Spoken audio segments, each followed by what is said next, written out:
Hello everyone and welcome back to our channel. In today's video, I'm going to show you how to remove objects in Snapseed. If you're new to Snapseed and you don't know how to remove objects from your photo, I'm going to show you an easy hack to do it. So without any further ado, let's get into it. At first, open the Snapseed app on your phone. Now, click on the plus icon to choose the photo that you want to edit.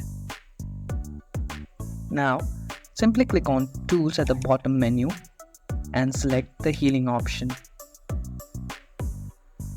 From here, brush over the objects that you don't want in your photo. And once you're happy with the photo, simply click here to save changes.